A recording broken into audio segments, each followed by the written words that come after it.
Channel ওয়ানের পর্দায় দর্শক আপনাদেরকে স্বাগতম। ঠিক এই মুহূর্তে রয়েছি নওগাঁর এটিএম মাঠে, আর এই মাঠেই কিন্তু আর অল্প কিছুক্ষণের মধ্যেই উপস্থিত হবেন বাংলাদেশ জামাতে আমির ডাক্তার শফিকুর রহমান। আর অল্প কিছুক্ষণের মধ্যেই তিনি এই মাঠে কিন্তু তার যে নির্বাচনী বক্তব্য সেই বক্তব্যটি রাখবেন।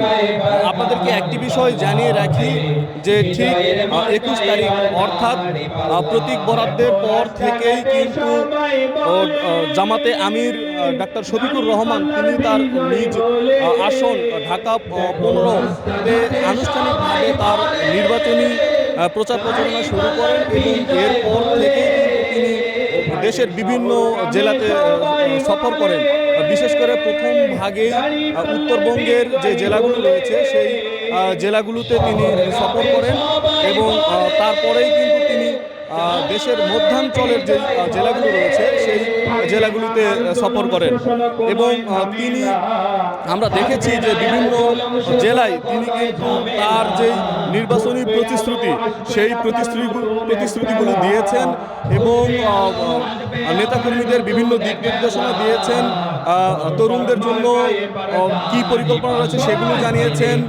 আবার যে বিশেষ করে বিভিন্ন শ্রেণী পেশার মানুষের কিভাবে উন্নয়ন করবেন, দেশের উন্নয়ন করবেন সেই প্রতিশ্রুতিগুলো কিন্তু দিয়েছেন। ঠিক তারই ধারাবাহিকতায় আজকে কিন্তু নওগাঁয় তিনি আসছেন। আজ সকাল 11টা নাগাদ কিন্তু তার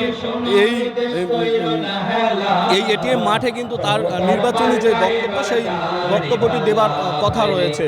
ঠিক আমরা এই মুহূর্তে দেখতে পাচ্ছি যে এটিএম মাঠের কিন্তু বেশ যে অংশগুলো রয়েছে সেই অংশ কিন্তু কানায় কানায় পূর্ণ হতে শুরু করেছে।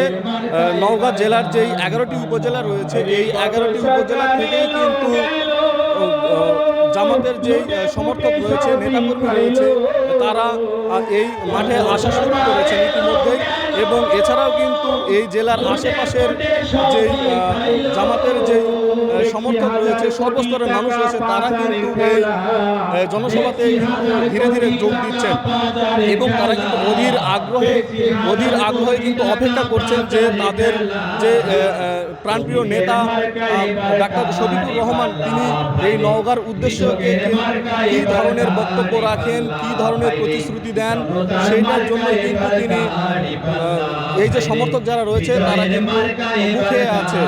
মোটামুটি এই আর অল্প কিছুক্ষণের মধ্যে অর্থাৎ জেলা জামাতের পক্ষ থেকে যেটি জানানো হয়েছে যে আজকে সকাল 11টায় কিন্তু তিনি এই মাঠে বক্তব্য রাখবেন এবং এরপরেই কিন্তু তিনি রহনপুর এবং চাঁপাই এবং রাজশাহীতে বক্তব্য রাখবেন।